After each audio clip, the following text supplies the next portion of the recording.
O iyi ki orada vakit ve para kaybetmemişim. Sağlığımdan oldum yani. Ben bir daha böyle bir yola bu motosikletle gider miyim? Totalde de benim arkadaşlar 14 günlük İskandinavya maceram. Selam dostlar, ben Norveç'ten döndüm. Bu videoda arkadaşlar sizlere yaptığım tecrübeleri aktarmaya çabalayacağım. Bir sonraki dostumuza bayrağı devretmeye çabalayacağım. Totalde yolculuğum 14 gün sürdü. Almanya'nın Heidelberg şehrinden çıkıp Danimarka'ya geçtim.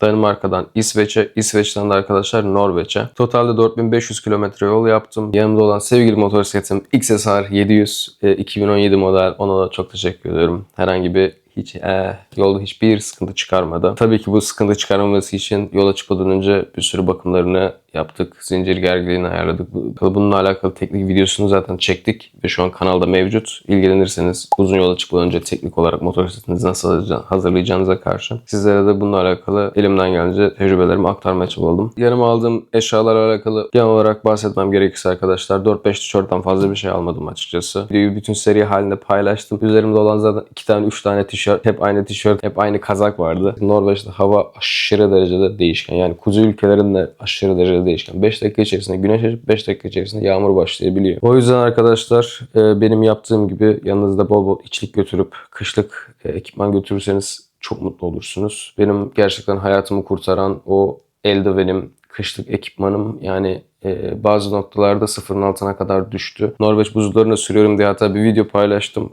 Onu da izlemenizi çok çok tavsiye ederim. Hava şartlarının ne kadar zorlaşabileceğini o videoda görürsünüz. Gitmeden önce motosikletime XSR 700'e bildiğiniz gibi naked bir motosiklet. Geçen sene Balkan turunda rüzgarla alakalı çok sıkıntı çekmiştim arkadaşlar. Dedim ki bu sene ön cam takayım istedim. Tur camı daha doğrusu. Puig'den aldım. 100 küsür euro para vermiştim ona da. Açıkçası arkadaşlar herkes sordu abi işe yarıyor mu? Abi işe yarıyor mu? Arkadaşlar yani şahsi tecrübem belki benim beceriksizliğim derecesini her türlü şekilde ayarlamaya çabaladım. 3-5 santim yukarı 3-5 santim aşağı hiçbir şekilde onu tutturamadım arkadaşlar ben. Tüm göğse gelen rüzgara 120'li kilometrelerde alıp bütün hepsini kafanıza bu bölgeye bütün rüzgarı arkadaşlar kafama aktardı. Yani turdan döndükten sonra böyle 3-4 gün boyunca bayağı bir duyma sıkıntısı yaşadım yani tinnitus kulak çınlaması. Kesinlikle değil motosiklet de olsa arkadaşlar yani aerodinamisi buna uygun olmadığını düşünüyorum. Ben beceremedim. Beklediğim gibi olmadı. O yüzden rüzgar harcama arkadaşlar tavsiye etmiyorum. Onun dışında sevgili dostlarım en büyük harcama kalemimiz tabii ki konaklama oldu. Totalde arkadaşlar 3 gün bir dostumda kaldım. Bir gün çadır attım. 2 gece bungalovda kaldım. Bir gece de arkadaşlar otele gittim. Ve geri kalan bütün günlerde hostellerdeydim. Yani kuzey ülkeleri gerçekten çok pahalı. Hostelleri gerçekten ben çok seviyorum. Yalnız başıma yolda olduğum için çok güzel dostlarla tanışma imkanım oldu. Onlara da buradan selamlar olsun eğer beni izliyorlarsam. Totalde arkadaşlar 14 gecede konaklama için verdiğim para 363 euro oldu. Bunu da işte 11 güne falan böldüğümüz zaman 30-32 euro bir para çıkacaktır. Genel itibariyle kamp yerleri 20-21-22 euroydu. Hostellere arkadaşlar ortalama bir fiyat söylemem gerekirse 27-28 euro civarı para verdim. Bazı yerlerde 30-32, bazı yerlerde 23-24 civarı. Oteller arkadaşlar gerçekten inanılmaz derecede pahalı. Hele ki şehir merkezlerinde özellikle Oslo'da hostele bile yani 45 euro para verdim düşünün. Yani o en ucuz, en taban noktası oydu yani. Sevebileceğim en ucuz yer. Büyük şehirlerde arkadaşlar dediğim gibi oteller çok pahalı. Hostelleri ben tercih ettim. Otellere genel itibariyle baktığım zaman 120-130 euronun altında otel zaten yoktu büyük şehirlerde.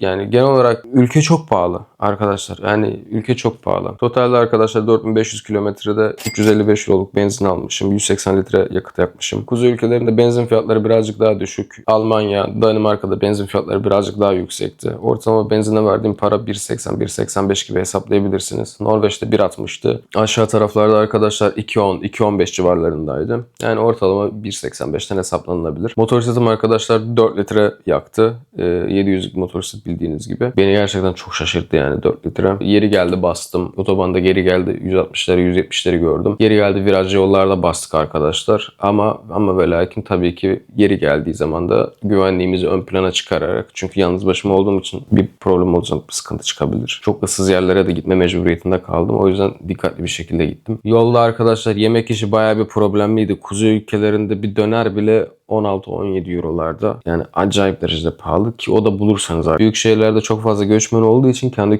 kültürlerini getirmişler. Bu sayede orada işte ne bileyim işte Türkler döner yapıyor. Asyalılar işte makarnasını falan getirmiş bir şekilde yemek bulunabiliyor. Ama ve lakin birazcık köy yerlerine doğru geçmeye başladığınız zaman bırakın yani yemek yok. Hiçbir şekilde restoran yok arkadaşlar. Öyle bir şey yok Allah aşkına.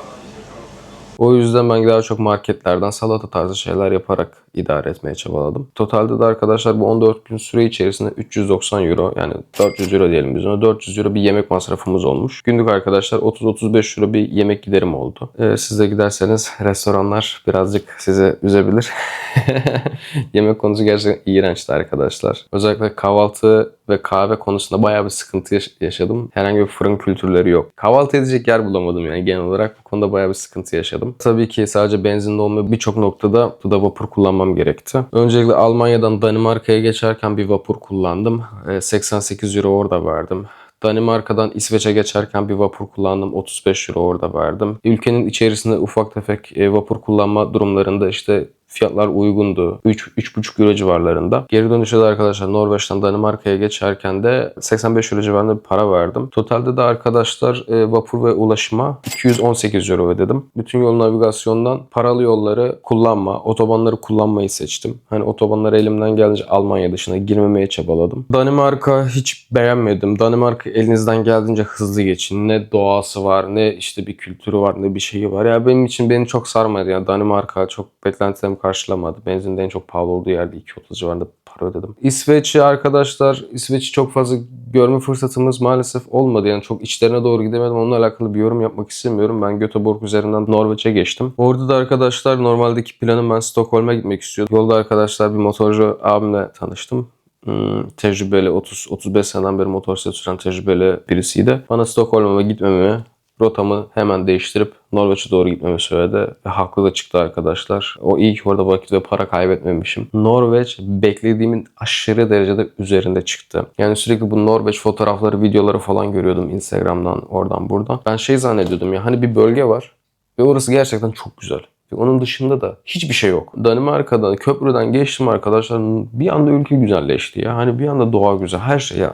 İnanılmaz. Tur boyunca yaşadığım en güzel hatıralarımı, en güzel rotalarımı Norveç üzerinde yaşadım. Büyük şeyler arkadaşlar beklediğim gibi değildi. Danimarka, İsveç'in, Norveç'te, yani Avrupa'nın diğer büyük şehirlerinden çok daha çirkin, çok daha kültürsüz, çok daha benim hoşuma gitmedi arkadaşlar. O yüzden İskandinav ülkelerine motosiklet turu düzenlerseniz elinizden geldiğince büyük şehirler, tabii ki oraya varmışken bir insan bir Kopenhagen'ı görmek istiyor veya da Stockholm veya da işte Oslo'yu. Ama ve lakin dediğim gibi elinizden gelince az bir vakit ayırmanızı tavsiye ederim. Yanıma almasam da olur diyeceğim arkadaşlar. Hiçbir eşya yok açıkçası. O kadar minimalize ettim ki yani yanıma aldığım eşyaları. Hiç diyemiyorum ki ya şunu almasaydım olurdu. Yani aldığım yanıma her şeyi kullandım. O yüzden o videoyu gidip de izlerseniz faydalı olacağını düşünüyorum. Yani en minimal şekilde 14 günlük bir tur planı bu şekilde yaptım ben. Yanıma alıp da beni kurtaran şeyler arkadaşlar, kışlık ekipmanlarım beni gerçekten çok kurtardı. Özellikle kışlık eldivenim olsun, su geçirmez eşyalarım olsun. Onlar beni gerçekten çok kurtardı. Elastik hava basınç pompası arkadaşlar beni var ya böyle,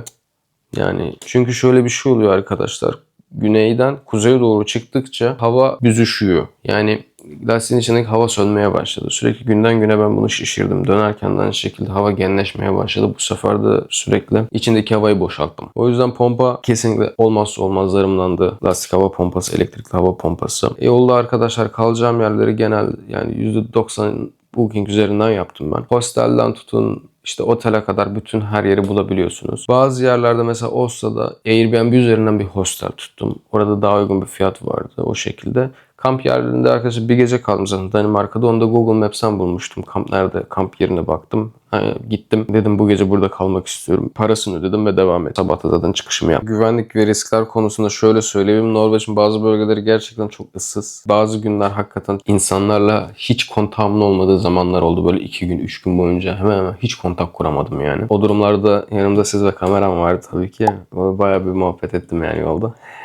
Canım sıkılmadı yani. Şundan bahsedeceğim arkadaşlar. Çok fazla ıssız yerlere gideceğimiz için aşırı performans sürüşlerine yapmaya cesaret edemedim açıkçası. Çünkü herhangi bir kaza durumunda gerçekten yani insan yok. Bu tür bölgelere giderken uluslararası sağlık sigortası yaparsanız sizin faydanız olur. Ben gitmeden önce Almanya'daki ADAK firmasından bir sağlık ve yol yardım sigortası yaptırmıştım. Herhangi bir lastik patlaması olur, kaza durumu olur. Bunların masrafları çok çok artabilir. Allah korusun. Hem de yolda kaldığınız zaman bayağı bir sıkıntı yaşayabilirsiniz. O yüzden yanıma şey almadım yani lastik işte onarım setiydi falan, onları almadım yani. Arıyorsunuz, geliyorlar, alıyorlar, kurtarıyorlar. Bir daha bu planı yapsaydım 14 gün boyunca direkt Norveç'e giderdim arkadaşlar. Hiç Danimarka'yı falan şey yapmazdım. Gidebildiğim kadar Norveç'te, Norveç'in sol tarafı da özellikle bu kıyı kesimi var ya, fiyortların olduğu yer. O bölgede motosiklet sürerdim arkadaşlar. Acayip, gerçekten çok güzel yollar. Bahsetmek istediğim bir konu da arkadaşlar, motosiklet problemim. Naked bir motosikletle gittim arkadaşlar. Yaşamadığım problem kalmadı. Yani diz ağrım, bel ağrım, rüzgar yemem, bir sürü sıkıntı yaşadım arkadaşlar. Böyle uzun bir rotaya gidecekseniz daha farklı bir motosiklet bakmanızı tavsiye ederim. Ben bir daha böyle bir yola bu motosikletle gider miyim? Ben bir daha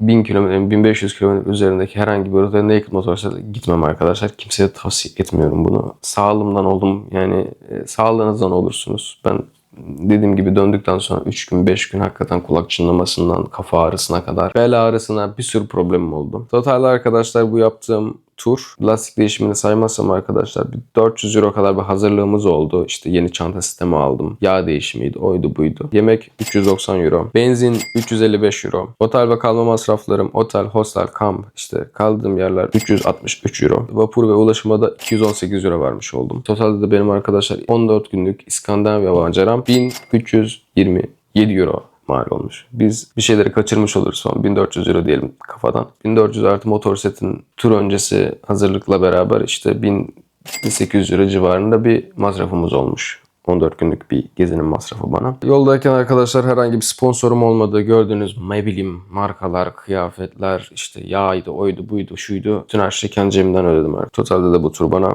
1400 euro yolda, 400 liralık hazırlık masrafı diyelim 1800 liraya mal oldu. Eğer unuttuğum bir şey varsa aşağıda yorumlarda yazabilirsiniz. Kanala abone olmayı unutmayın. Abone olmazsanız da hepinizin canı sağ olsun. Sizleri seviyorum. Bir sonraki macerada görüşmek üzere. Bay bay.